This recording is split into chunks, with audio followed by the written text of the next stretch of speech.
देखो मेरे भाई, हमने ये ठान लिया है कि हर बच्चे के अंदर से ट्रिग्नोमेट्री का डर भगाना है भाई। ठीक है, तो हमारी ट्रिग्नोमेट्री क्लास 10th की जो वीडियोस चल रही थी उसमें ये हमारा सेकंड पार्ट है। इससे पिछले वाले पार्ट यानी कि फर्स्ट पार्ट में हमने आपको ट्रिग्नोमेट्री का इंट्रोडक्शन बता दिया था, उसका कंसेप्ट बता दिया था, और साइन कॉस टेन कॉसेक ये सब क्या होता है इनके बारे में बता दिया था, और ये त्रिकोणमितीय अनुपात होते हैं इनके, आपको ट्रिग्नोमेट्रिक रेशियोज इनके बारे में बता दिया था। तो आगे बढ़ते हैं और आज हम ये सीखते हैं कि ये जो ट्रिग्नोमेट्री टेबल है इसके बिना भाई पूरी ट्रिग्नोमेट्री अधूरी है। आप अपनी जिंदगी के कुछ मिनट इस वीडियो में दे दो ना, तो आपको ये ट्रिग्नोमेट्री टेबल है ना, कभी आपको याद करने की जरूरत ही नहीं पड़ेगी। बस मैं आपको दो तरीके इसको बताऊंगा और आपको ये याद हो जाएगी। ठीक है, तो आप लोग वीडियो को बड़ा ही ध्यान से देखिएगा। तो ये हमारा सेकंड पार्ट है ट्रिग्नोमेट्री चैप्टर में क्लास 10th की। तो आज हम ट्रिग्नोमेट्री टेबल सीखेंगे और इसके बाद भैया धड़ाधड़ जो एक्सरसाइज हैं वो एनसीईआरटी की बुक से हम सॉल्व करेंगे। तो आइए देखते हैं ट्रिग्नोमेट्री टेबल। मेरे भाई आपने 6 चीजें पढ़ी थी, क्या पढ़ी थी? Sine theta, cos theta, tan theta, cot theta, sec theta, cosec theta. तो ये 6 चीजें पढ़ी थी। अब थीटा क्या होता है? थीटा किसी एंगल को रिप्रेजेंट करता है, ये आपको मैंने बता दिया था। ठीक है, तो अब वहां पर हमने केवल इसका ये अनुपात पढ़े थे कि साइन थीटा क्या होता है, लंब बटे कर्ण होता है। लेकिन अब हमें ये पढ़ना है कि अगर हम थीटा की जगह, देखो दोस्तों, अगर हम थीटा की जगह अगर 0 डिग्री रख दें, क्यों? क्योंकि थीटा तो किसी ना किसी एंगल को रिप्रेजेंट करता है ना। तो ये क्या है? एक एंगल है। तो अगर हम साइन थीटा की जगह साइन 0 डिग्री रखेंगे तो हमारी वैल्यू क्या आएगी? साइन 30 डिग्री रखेंगे तो हमारी वैल्यू क्या आएगी? टेन 60 डिग्री रखेंगे तो हमारी वैल्यू क्या आएगी? यानी कि ये जो 6 अनुपात है ना, ये 6 रेशियो हैं, इनकी हम हर जो 0 डिग्री, 30 डिग्री, 45 डिग्री, 60 डिग्री और 90 डिग्री, ये जो 5 एंगल है ना, इन पर हम क्या करेंगे कि sin cos tan cot sec cosec इन सब में इनकी वैल्यू रखेंगे। इन एंगल्स की, थीटा की जगह क्या करेंगे? इन एंगल्स की वैल्यू रखेंगे और हमें पता चलेगा कि क्या होता है कि साइन की, थीटा की जगह अगर हम 30 की वैल्यू रखेंगे तो साइन थीटा की वैल्यू क्या आती है। तो इसी तरह हमको ये टेबल बनानी है और भाई बनाते बनाते आपको ये टेबल याद हो जाएगी। ठीक है, तो सबसे पहले क्या आपको करना होगा, यहाँ पर मैं आपको दो तरीके बताऊंगा। सबसे पहले तो ये है कि यहाँ पर आप 0 डिग्री, 30 डिग्री, 45 डिग्री, 60 डिग्री और 90 डिग्री, यहाँ पर आप जीरो से लिखना चालू करो।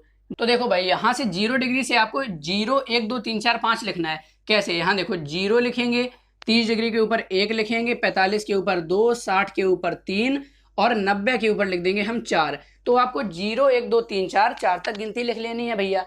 ठीक है, उसके बाद अब आपको क्या करना है कि हम कहाँ तक गए? 4 तक गए ना, तो इसलिए ये जो लिखा है ना, इन सब में आपको 4 का डिवाइड दे देना है। 4 का डिवाइड दे दीजिए, इसमें भी 4 का डिवाइड दे दीजिए, इसमें भी 4 का, इसमें भी 4 का और इसमें भी 4 का।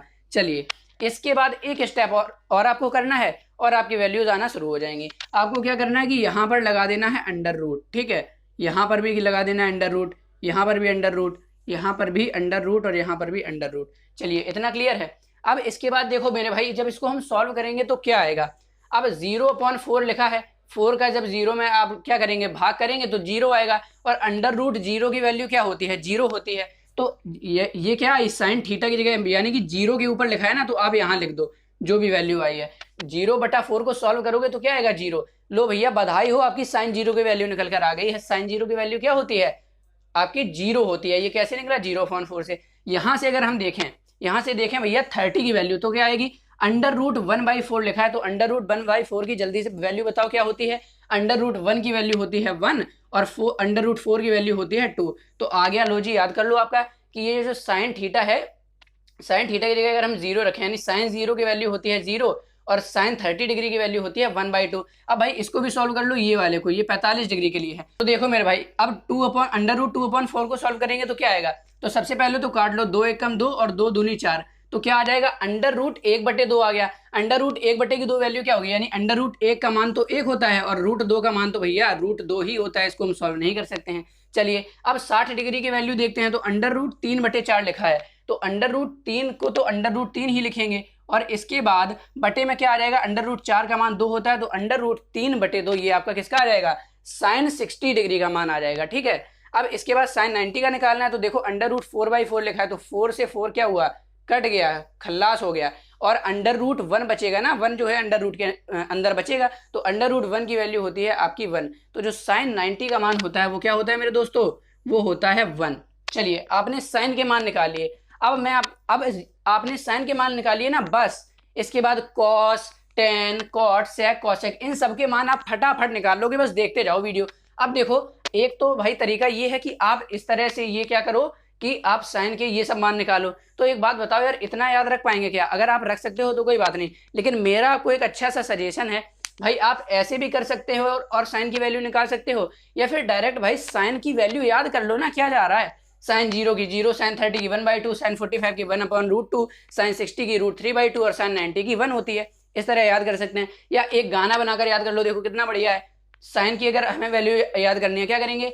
0 आधा, आधा मतलब 1/2, तो 0 आधा आधे पे रूट 3/2 और 1, 0 आधा आधे पे रूट 3/2 और 1, 0 आधा आधे पे रूट 3/2 और 1। याद कर लो कितना सिंपल है भाई, 0 आधा आधे पे रूट 3/2 और 1, आ गई साइन की वैल्यू। अब देखो मेरे भाई, हमें करना क्या है, कॉस की वैल्यू लिखनी है, कॉस थीटा की। बस साइन को पलट कर लिख दो, यानी कि यहां से लिखना चालू कर दो। इस जगह से लिखेंगे तो यहां पर 1 को सबसे पहले लिख दो, लिख दिया मेरे भाई। इसके बाद क्या करना है, √3/2 को लिख दो, √3/2 को लिख दिया। इसके बाद 1/√2 लिखा है तो 1/√2 लिख दिया। इसके बाद ये जो लिखा है इसको यहाँ लिखो 1/2, और ये जो 0 लिखा है इसको यहाँ लिखो। अरे लिखने से काम चलेगा क्या? अरे याद करना पड़ेगा मेरे भाई, दिमाग में बैठाना पड़ेगा। ये तो मैंने आपको बता दिया कि रिवर्स ऑर्डर में इसको लिख दो, लेकिन इसको याद कैसे करेंगे भैया? सिंपल सी चीज है। रिवर्स ऑर्डर में लिखने का मतलब क्या है कि जो साइन 90 की वैल्यू थी ना, अब वो कॉस 0 की वैल्यू है। जो साइन 60 की वैल्यू थी, ये देखो √3/2, ये साइन 30 की वैल्यू है। मतलब ऐसे चलना है आपको, जो यहाँ 90 थी साइन 90, तो कॉस 0 की क्या होगी? जो साइन 90 वो कॉस 0, जो साइन 60 वो कॉस 30, और साइन 45 क्या होता है? बीच में आता है। ये देखो, 2 इधर ये निकाल दो, 2 इधर ये निकाल दो, 45 बीच में बच गया। तो जो बीच में बच गया भैया, तो उसको वैसे ही रख देंगे, ठीक है। तो 1/√2 को ऐसे ही लिख दिया। और इसके बाद जो साइन 30 होगा वो कॉस 60 होगा, साइन 30, यानी कि ये इधर आएगा कॉस 60। तो अगर आपसे कोई पूछ ले कि भाई कॉस 0 की वैल्यू बताओ, तो कॉस 0 यानी कि ये 0 क्या होता है? शुरुआत में आता है। तो तुरंत आपको साइन 90 याद रखना है। कॉस 0 निकालने के लिए जो साइन 90 की होती है वो बता दो। अगर कॉस 60 निकालना है तुरंत बता दोगे 1/2। क्यों? क्योंकि साइन 30 की 1/2 होती है, यानी कि जो साइन 30 की है वो कॉस 60 की होगी। और 45 की साइन 45 और कॉस 45 क्या होता है? सेम रहती है, 1/√2। तो चलिए आपको इस तरह से ये याद कर लेना है। इसके बाद अब आपको अगर tan की वैल्यू निकालनी है भाई, क्या करोगे? आपने पढ़ा है कि tan जो होता है वो किसके बराबर होता है? देखो, tan थीटा इक्वल टू होता है sine theta upon cos theta, sine theta upon cos theta. तो क्या आप tan थीटा की वैल्यू साइन अपॉन कॉस करके नहीं निकाल पाओगे? अजी बिल्कुल निकाल लेंगे। देखो भाई कितना सिंपल है, साइन थीटा की वैल्यू है 0। अगर हम 0 के लिए निकाल रहे हैं, यानी कि tan 0 की अगर वैल्यू निकालनी है ना, तो जो साइन 0 की वैल्यू है वो लिख दो, और बटा के नीचे जो कॉस 0 की वैल्यू है वो लिख दो। तो आपकी क्या आ जाएगी? tan 0 की वैल्यू आ जाएगी, ठीक है। तो आपको क्या करना है, tan 0 की वैल्यू निकालनी है, तो साइन 0 की वैल्यू 0 होती है, ये लिख दिया। और बटे में जो cos 0 की वैल्यू है क्या है? 1, इसको लिख दो। तो 0/1 करोगे, यानी कि 1 का जब 0 में भाग लगाओगे तो आपका 0 आ जाएगा। तो tan 0 की वैल्यू हो गई 0। इसी तरह आपको सबका क्या करना है? बटे कर देना है। तो आपको अगर tan 30 की वैल्यू निकालनी है तो क्या करोगे? जो साइन 30 की वैल्यू है, यानी कि 1/2 और अपॉन में √3/2, ये कर दोगे, 2 से 2 चला जाएगा, आपका क्या आ जाएगा? 1/√3। ये लो भैया, आपकी वैल्यू आ गई tan 30 की। अगर tan 45 की निकालनी है तो क्या करेंगे? अब यहीं से देख लो, अगर इसको बटा मान लो, देखो 1/√2 अपॉन 1/√2, तो √2 से √2 कट जाएगा, क्या बचेगा? 1/1, यानी कि 1 बचेगा आपका। अब यहां से ये देखो, अगर आपको tan 60 की वैल्यू निकालनी है तो आपको क्या करना होगा? √3/2, यानी √3/2 और अपॉन में क्या कर दोगे? 1/2। क्यों? क्योंकि tan थीटा होता है sine theta upon cos theta, ठीक है।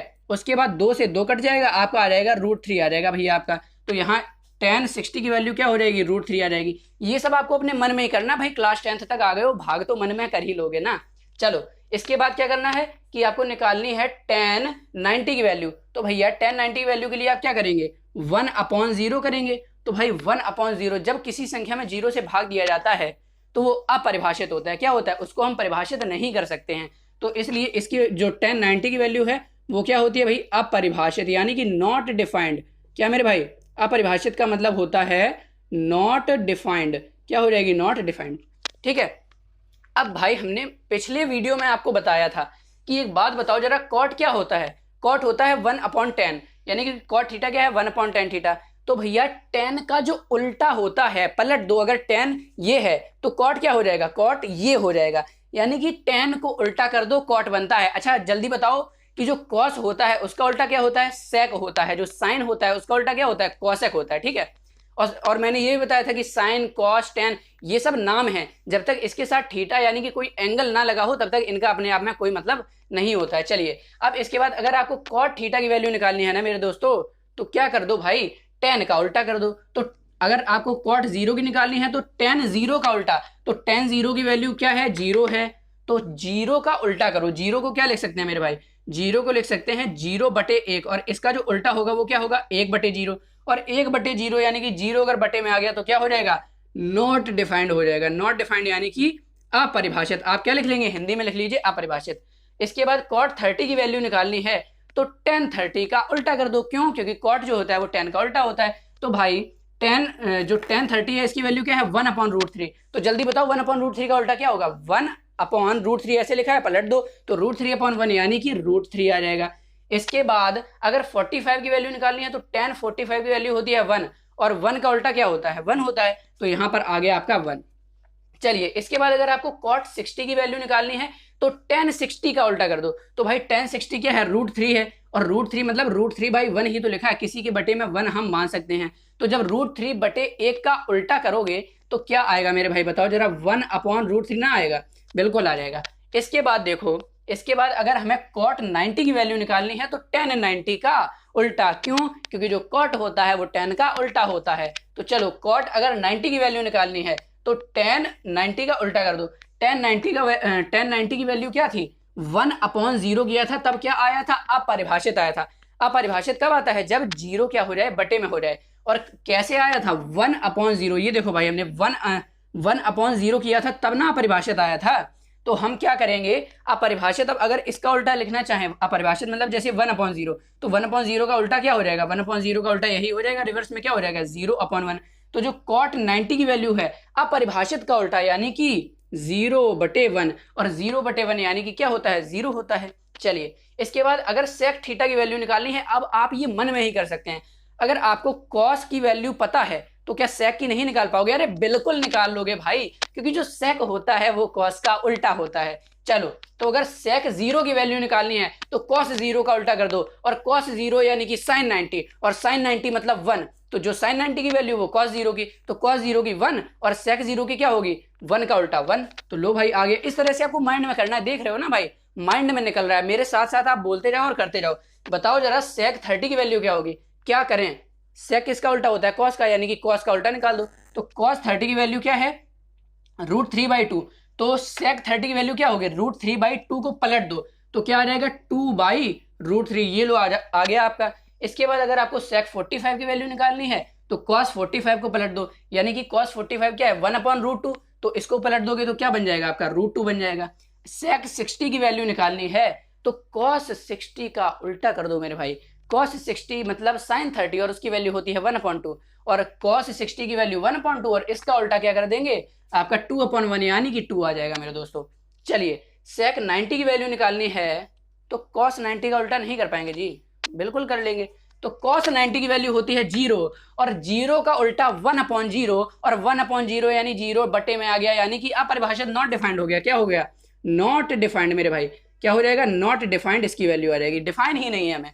चलिए अगर cosec की निकालनी है तो बिल्कुल निकाल लोगे। अब आप साथ साथ बोलोगे क्यों, क्योंकि cosec sin का उल्टा होता है मेरे भाई, cosec थीटा sin थीटा का उल्टा होता है। तो अगर cosec 0 की वैल्यू निकालनी है तो sin 0 का उल्टा कर दो, अगर cosec 45 की वैल्यू निकालनी है तो sin 45 का उल्टा कर दो। चलो भाई cosec 0 की वैल्यू निकालनी है तो sin 0 का उल्टा क्या होगा, sin 0 की वैल्यू होती है 0, और 0 का उल्टा 1/0, यही होगा ना, 0/1 लिखते हैं तो 1/0, और 1/0 यानी कि क्या हो जाएगा, 0 बटे में आ गया, यानी कि नॉट डिफाइंड। क्या हो जाएगा मेरे भाई, नॉट डिफाइंड आपका इसका आंसर होगा। चलिए अब अगर cosec 30 की वैल्यू निकालनी है तो sin 30 की उल्टा कर दो, तो sin 30 उल्टा है 1/2, तो cosec 30 क्या हो जाएगा, 2/1 यानी कि 2 हो जाएगा। इसके बाद cosec 45 कितना हो जाएगा, sin 45 का उल्टा, तो 1/√2 का उल्टा क्या हो जाएगा मेरे भाई, √2 हो जाएगा। चलो इसके बाद क्या है, अगर cos 60 की वैल्यू निकालनी है तो cosec 60 वैल्यू की निकालनी है तो sin 60 का उल्टा कर दो, sin 60 होता है √3/2, तो इसका उल्टा क्या होगा नहीं बता पाएंगे, 2/√3, तो क्या आ जाएगा इसका, 2/√3 आ जाएगा। चलिए इसके बाद cosec 90 की निकालनी है तो sin 90 का उल्टा कर दो, तो साइन 90 यानी कि 1 और 1 का उल्टा 1, तो कॉसेक 90 की वैल्यू क्या आ जाएगी, 1 आ जाएगी। तो इस तरह ये आपकी ट्रिग्नोमेट्री टेबल बनकर तैयार हो गई। कितनी आसानी से भाई, टाइम लगा, क्योंकि हर काम में टाइम तो लगना ही है, हर काम में टाइम लगना है और मेहनत तो करनी है, लेकिन इतना टाइम लगा। अगर आपने ये वीडियो अच्छे से समझकर देख लिया है ना तो पूरा सीख जाओगे। और ये क्या है, ये वाला जो कंसेप्ट है ये साइन की वैल्यू निकालने के लिए है, साइन 0 से 90 तक की वैल्यू निकालने के लिए है। लेकिन अगर आप याद कर सकते हैं किस गाने से, 0 आधा आधे पे रूट, रूट 3/2 और 1, 0 आधा आधे पे रूट, रूट 3/2 और 1। अगर वैसे याद कर सकते हैं तो वैसे इसको डायरेक्ट याद कर लीजिए, और नहीं हो रहा है तो आप इसको कर लीजिए। और भाई आपने जादू देख लिया भाई, साइन की वैल्यू निकाल ली तो सब की वैल्यू आ जाएगी मेरे भाई। चलो, तो आई होप आपको ये समझ में आ गया होगा। तो ये हमारा सेकंड पार्ट था ट्रिग्नोमेट्री चैप्टर में। अगर आपने फर्स्ट पार्ट नहीं देखा है तो आप चैनल की प्लेलिस्ट में जाकर देख सकते हैं, या डिस्क्रिप्शन बॉक्स में आपको प्लेलिस्ट का भी लिंक मिल जाएगा और पिछली वाली वीडियो का भी लिंक मिल जाएगा, तो आप उसको देख सकते हैं। और आप चाहें तो इसका आप स्क्रीनशॉट ले सकते हैं। तो अगर आपको ये वीडियो अच्छा लगा है, समझ में आ गया, तो वीडियो को एक लाइक जरूर कर देना, उससे हमें मोटिवेशन मिलता है आगे और वीडियोस बनाने के लिए। और चैनल पर नए आए हैं तो चैनल को सब्सक्राइब कर लीजिए, क्योंकि आपको पता है हमारे यहाँ अभी 10th क्लास की बढ़िया तैयारी कराई जा रही है। और इस वीडियो को अपने दोस्तों में शेयर कर दो ताकि उनको भी अच्छे से समझ में आ जाए। तो चलिए, आप इसका स्क्रीनशॉट ले सकते हैं। मिलते हैं आपसे अगले वीडियो में।